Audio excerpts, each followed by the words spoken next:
What's up, y'all? Welcome to the Chris Gunther Show. Thank y'all so much for watching. Remember to like and share this video. We'll greatly appreciate it. On today, I'm honored to be sitting beside author Miss Rose. Miss Rose, how you doing? I'm well, thank you. This is by far the dopest couch I've seen in any of my interviews I've done. So Really? appreciate it. This one is really old. Yeah, it's all good though. Let's get right into it. You are the author of The Scene Sir? The Scene Seer. The Scene Seer. Okay. So yeah, why don't you go ahead and let us know about this? It's a nice little cover too you got here. Oh, thank you. So why don't you go ahead and discuss that with me one time. How's that going? Yeah, The Scene Seer is going pretty well. I was surprised at how well it has taken off, but it is really well. It is now featured on Amazon. I looked and saw it right beside Michelle Obama's book. Oh, that's pretty It amazing. really is. What made you want to start writing books? You know what? I got the books and I just, it came to me and I thought to myself, well, why not? Let's try it and see. I had retired from teaching and counseling. So I thought, okay, well, when people retire, they don't really retire. Sometimes you often take on a whole new, Very persona, and that's what I've done. true. When you were in the process of writing the books in general, what was the inspiration behind it? When I started writing the book, I think I became very, very excited about it because all of the characters and everyone in the book, all the pieces fit together. And the reason I knew they did is because I never hesitated when I started writing it. I knew who everyone was. The names came to me. I sat down and I just wrote. There was never a pause or never a hesitation. Was there ever a moment when you felt overwhelmed, even in the beginning? Never. Not once. When it comes down to being an author, that is not an easy thing to do because some people can just flat out write, but that's very rare. It's a rare commodity to find people that can just do that. So where did all of the inspiration come from just to even start writing, period? I know that's God given. It had to be. And I've been told, and the reason why I know that is because I sent the manuscript off to 7 publishing companies, and every one of them offered a contract. Man, that's incredible. Every one of them did. And I decided to self-publish, so that I own the rights to everything. And everybody always told me that it's very, very rare for an author to, their genre is like a children's book, but then they go to a mystery thriller, and that's very rare. I didn't know that, people skip genres like that, but I just write the books I get, that I'm given. You literally went into the next question I was going to ask as far as which genre of books, because, it's Halloween season. Everybody likes the scary and the spooky stories. I'm not one of them at all, Me but I neither. respect people that can do that. Me too. What is your favorite genre to write about? I don't, at this point in time, I don't really have a favorite yet. Although I did enjoy that mystery thriller because there's a lot of twists and turns, and I think it's a page turner. Yeah, because most of the time as readers, we like when, the story twists and because you don't see it coming, it just happens. Right. As an author, do you look forward to putting the twist in there? I do. I always want to keep people turning the page and wanting the next. And what I did was made it really, really comfortable and very easy to read by making it bold print, for people like me who need to see it. And then I also made the chapters 2 to 3 pages long only so that it wouldn't be difficult to read. What inspired you to write a children's book? Because I see I have another one right here. It's called Dolly and the Roller Kids. My great-granddaughter... Actually kind of nice too. Wow, dope. I wish this was around when I was growing up. But yeah, I'm going to leave that conversation there for a different day. Okay. That one, my great-granddaughter, her name is Tamia. And I call her Dolly. I always have, ever since she was born. She looked like a little doll to me. And Tamia is very, very bright, but she's a special child. She's has cerebral palsy, and I thought that with when you have different abilities, comes a lot of different challenges. So writing a book to honor her and get the series out, because I've written 3 books under the Dolly, under the Dolly series. I just haven't published the other 2 yet, but I will be. When you found out about your great-granddaughter's condition, was that something that made you say, I'm going to develop something so she doesn't feel left out, so she doesn't feel as if, everybody else is here and she's beneath them? Absolutely. And she still has her challenges. She tells me, when she comes to see me, she tells me what they are. So I just wanted to make her feel like, she's special. And she is. She's a wonderful kid. That's incredible to hear about. Let's hit on the kids for a second. I was reading a little bit of your bio. It says you have 14 grandchildren. 14 grands and 5 greats. Whew. I mean, God, yo, that's a lot. But the thing is about that is some of them they're of different ages. So a lot of them are adults, and then I might have maybe 4 that's young that that may be teenagers that haven't gotten to adulthood yet. But the greats are small. So it's a wonderful thing that you have a mixture of all.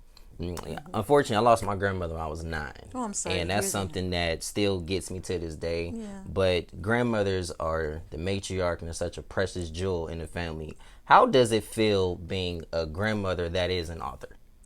You know what?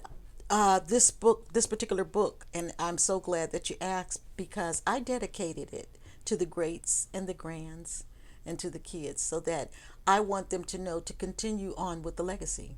See, it's one thing to build a legacy, and I intend to build it and build a generational something that they can continue to add to, and to continue to address, and maybe they'll take it further than I did even, because my oldest granddaughter has already written and published her first book too. Excellent.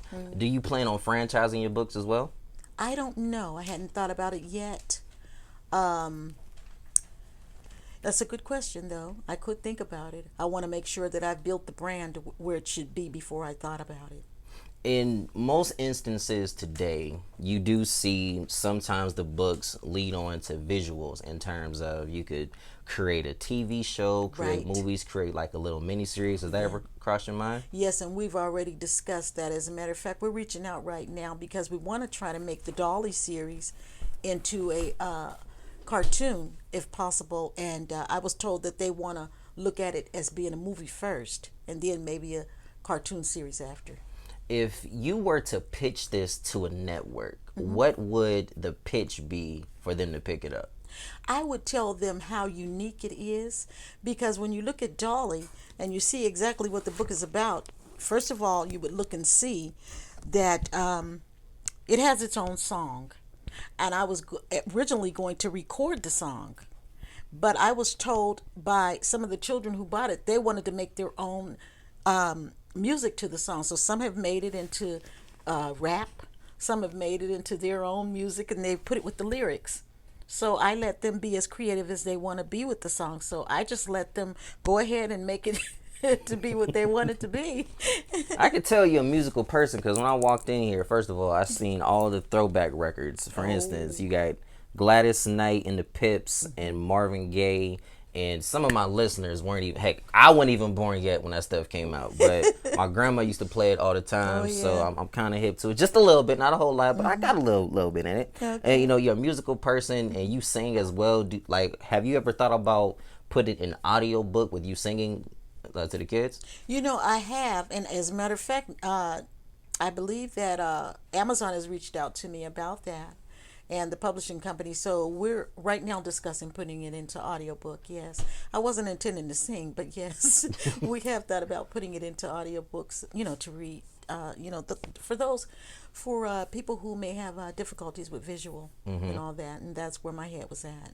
It seems that you have a passion for these kind of things, and this is not something that can at least from my perspective, this isn't something you can just wake up and do. You got to be called for it. Is this what you feel that your calling's always been? It is a calling, and I never knew that it was until I heard that voice. Yeah, that still small voice will get you. Yes, it definitely will. I've witnessed it myself, so all that good stuff. I'm gonna leave that conversation there for a different day. If anybody wanted to learn more about you, if anybody wants to connect with you, how can they do that?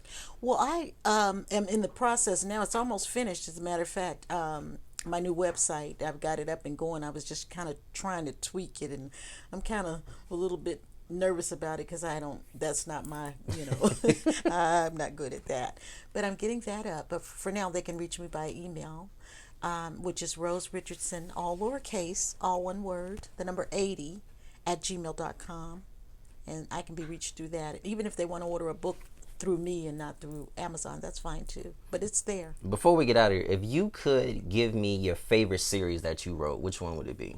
Of the Dolly series? Of the Dolly, yes, ma'am. Which one do you think would be your favorite one? I think it would be this first one because it introduces what Dolly is. As you can see, she's riding on top of a big hair roller. This is a big pink hair roller, and so what she does, I know.